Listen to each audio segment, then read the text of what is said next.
São muitas gerações de brasileiros com pais desconhecidos. A estimativa é de que 700 mil bebês por ano sejam registrados apenas pela mãe. Um trauma que pode se agravar com a discriminação.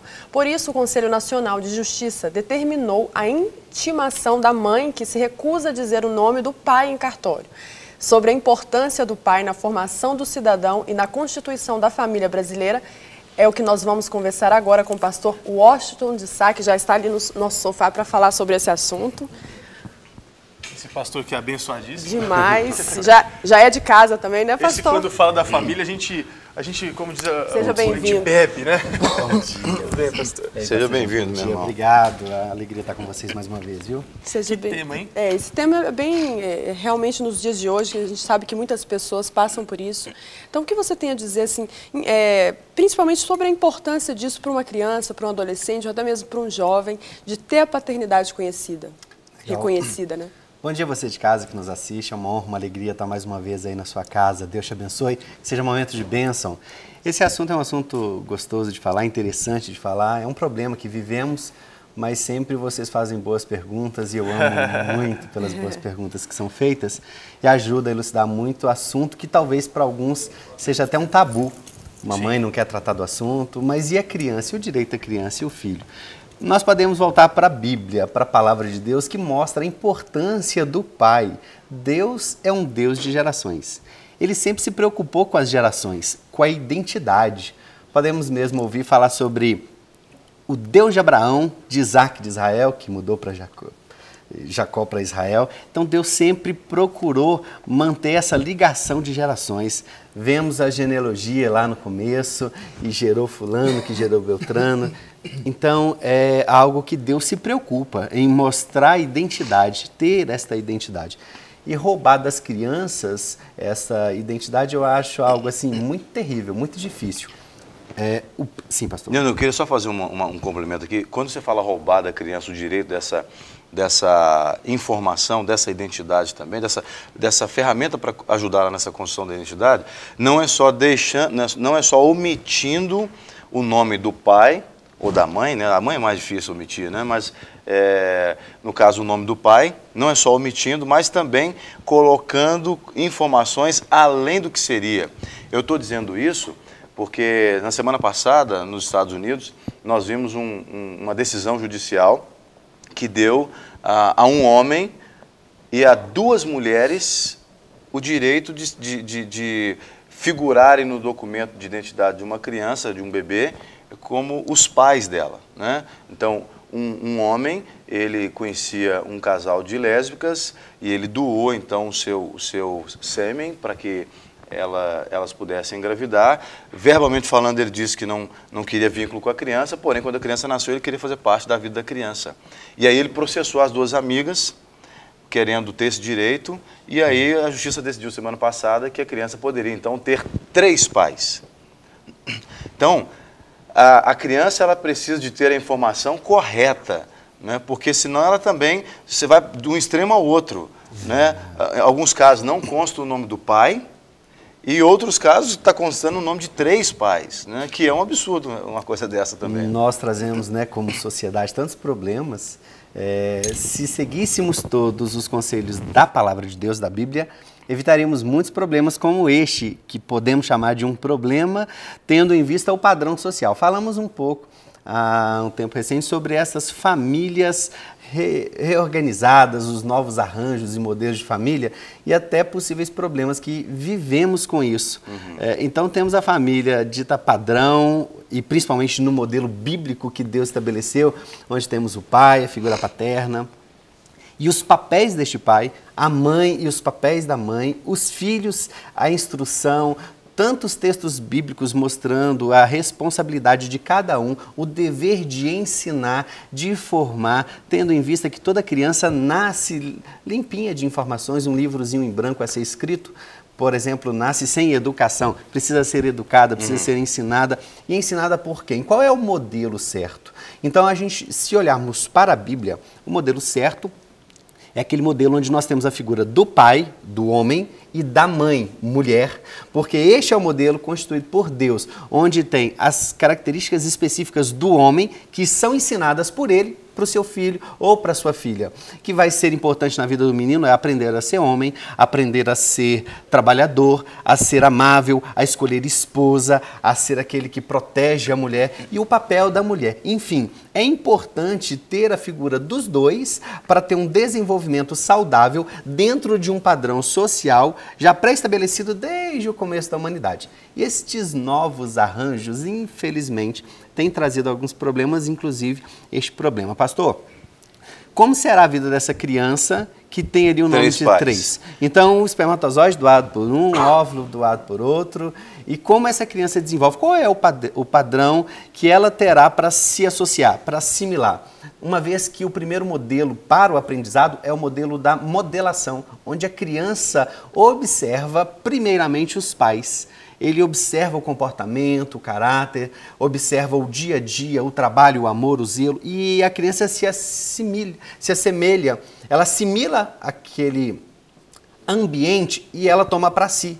Papai é nervoso? A criança tem tendência a ser nervosa. Mamãe é amável? A criança tem tendência a ser amável. Mamãe é ansiosa? A criança tem tendência a ser ansiosa. Porque é o primeiro modelo. Na vida adulta, a criança vai, na adolescência, juventude, vida adulta, vai aprendendo com o externo, então ela consegue corrigir uma coisa ou outra, mas certamente deixa marcas. Não, o que você está falando é tão sério. Anteontem a Kate me falou que a Esther, minha filha de 3 anos, ela falou, Jean, você tinha que ver, você ia rir o tempo todo. Disse que ela pegou um celular de brinquedo e falou assim no celular, marido, eu já passei perfume e batom, você pode me buscar, viu? Porque ela vê a Kate fazendo isso, quando eu vou buscar ela para ir para o culto. Então, vale a pena realmente a gente bater em cima dessa tecla. E a decisão do Tribunal da Justiça, na introdução da Luciana, ela disse, intimar as mães a informarem a paternidade, quem é o pai da criança, vem então valorizar esse modelo que estabelece a figura do pai e a figura da mãe como instituição familiar. Isso então é muito positivo no caso. Pastor, deixa eu até juntar a pergunta do Jean, porque também tem um lado dessa decisão onde a mãe acha o pai uma figura completamente ruim para o filho, o pai às vezes foi de uma relação sexo casual, vamos dizer assim, ou até mesmo, sei lá, vamos dizer de um estupro, vamos colocar um tema bem fechado. E, então, de maneira alguma, a mãe gostaria de colocar o nome desse pai na certidão. Como é que fica também na cabeça da criança, porque a gente pergunta isso para você, porque você sabe toda a cabeça dessa criança já, como é que fica na cabeça da criança também isso, essa situação toda na família, também não seria muito prejudicial para a criança crescer sabendo que a mãe tem um ódio de um pai e não conhece o pai? Você entende? É uma situação completamente delicada também. Queria que você tocasse nesse ponto. Não pensando que não seria legal ter o nome do pai, não é isso que eu pergunto, mas a questão nessas situações de quem é o pai, tristes, né? O pai não seria o pai um não é bom presente. Marcelo, excelente a sua pergunta, sempre muito pertinente, porque a criança, vamos partir do princípio do livrinho em branco. A criança ela é ensinada, e aquilo que é ensinado, ela aceita como sendo um padrão, como sendo normal. A morte, por exemplo. Faleceu a minha sogra há 5 meses atrás, e ela cuidava de um netinho, criava esse netinho junto com a mãe. O papai foi embora e tinha pouco contato, e ele foi ensinado na escola sobre morte. Então, na escola, ensinaram que a criança nasce, cresce, e se desenvolve, vai ficando velhinho e morre. E ele já havia perguntado na igreja como é a morte e foi ensinado como era a morte. Quando a vovó, Deus a recolheu, ele disse para a mamãe que estava chorando, a mamãe estava triste e chorando, e ele disse, mamãe, você está chorando porque a vovó morreu? Não liga não, mamãe. É assim, é normal. A gente nasce, cresce, depois fica velho e morre, vai para o céu. Então é assim, ou seja, para ele aquilo era algo normal. Algo que foi ensinado. As crianças, Marcelo, são assim. Tudo que eu ensino para a criança, ela age de forma natural, sem muitos traumas. Nós aprendemos ao longo da vida muitas coisas que podem nos levar para um lado ou para outro lado. Para o bem, para o mal. Os traumas de mídia violenta, a criança então fica com medo. Agora, sobre o nome, se a mamãe tratar essa criança, for instruída principalmente a preservar, não trazendo informações que destruir a imagem do pai, essa criança vai crescer com a informação, papai não está com a mamãe, e num momento onde ela consiga compreender, a mãe traz toda a verdade à luz sobre o assunto, que eu aconselho ser isso depois dos 8 anos de idade. A partir dos 8 anos de idade, onde a criança consegue ligar as informações anteriormente armazenadas na sua memória.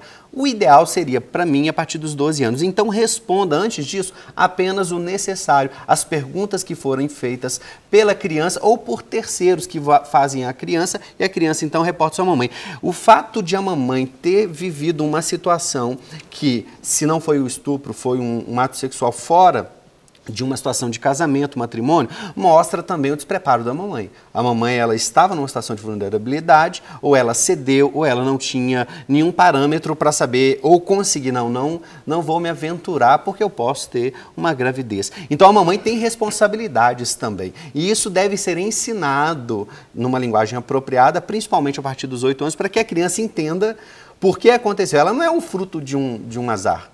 Toda vida é dada por Deus. Deus permitiu que todos nós nascêssemos. Então ela não é um fruto de um acidente que ela possa pensar assim, eu fui um acidente. Não, Deus trouxe você à vida, não foi da forma que ele esperava, que Deus deseja, que é dentro do casamento, mas você não é um acidente, você é precioso e você existe para um propósito. Mas aí você falou que o ideal seria falar com essa criança a respeito disso depois dos 8 anos. Mas até os 8 anos, essa criança vai frequentar a escola, vai ver os amiguinhos dela na rua, e todos esses amiguinhos e coleguinhas, ou a maioria deles, tem uma figura paterna dentro de casa.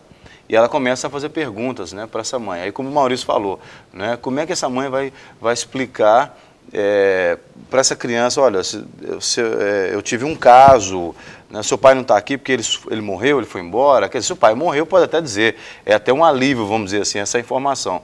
Mas se a mãe não sabe por onde o pai anda, e esse menino vai crescer com essa cabeça... No geral, Jean, isso é importante. Como eu disse, responda apenas o que a criança pergunte. No geral, as mães se sentem inseguras para tratar desses assuntos. Quando a criança é adotada, por exemplo, e os pais demoram muito tempo para contar, ou quando não tem um dos pais que foi em um momento, em uma relação sexual, então a criança veio e aí o pai foi embora, talvez a mãe não teve mais contato. Importante quando a criança pergunta, ela tem algum motivo. Se ela pergunta porque ela está pensando nisso, porque ela foi aguçada para ter curiosidade quanto ao assunto, por influência externa, escola, amigos, família.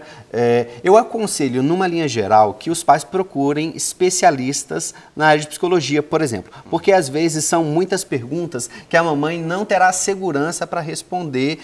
Como eu falo, qual a linguagem a ser usada? Se tem esta possibilidade, busque ajuda num profissional de psicologia, especializado em psicologia infantil, que certamente teremos menos traumas, mas em linhas gerais de aconselhamento, eu recomendo a mamãe não omitir, ela adaptar a linguagem, não falar assim, foi um caso que a mamãe teve. Olha, a mamãe conheceu o seu papai e a mamãe namorava o papai e assim você veio, mas por algum motivo o papai foi embora, mesmo antes de você nascer. Então a mamãe não tem contato com o papai. Quando você crescer, nós poderemos procurar o papai, ver se a gente encontra o papai, que a mamãe não viu o papai mais. Se esta resposta for o suficiente, a criança ela se acalma e ela não julga e não condena a mãe. Mas, enfim, cada pergunta ela vem recheada de uma série de situações que é importante a mamãe tentar entender por que a pergunta. O que está no coração dessa criança? Qual é a inquietação que leva ela até essa dúvida? Porque, às vezes, uma simples resposta acalma o coração da criança. Sempre, quase sempre. Olha um caso que eu já disse aqui, sobre virgem. A pastora lá na Lagoinha, de crianças, a menininha perguntou, pastor, o que é virgem? E ela, como eu falo, uma criança, se não me falha a memória, tinha 7 aninhos. E o que a mamãe vai pensar do que eu falar para essa criança? Mas ela tem uma necessidade de uma resposta. E aí a pastora parou alguns segundos e... Deixa eu perguntar por quê. Por que você está perguntando o que é virgem? Onde você viu isso? Aí a criança, eu vi no vidro de óleo que está escrito extra virgem e eu não sei o que é. Então ficou muito mais fácil, né, explicar sobre um óleo extra virgem. Ufa, né? Então, assim são todas as perguntas das crianças. Devemos pensar, tem um contexto, o né? que está na memória dela? Por que ela quer saber isso? Se eu consigo fazer outras perguntas, antes de responder aquela pergunta, pode me livrar de muitas situações. Com certeza. Né? Embaraçosas. Então, quer dizer, se o seu filho te perguntar o que é virgem, pergunta se viu isso primeiro, né? Porque senão você vai pode ser aliviado, responder o que não deve.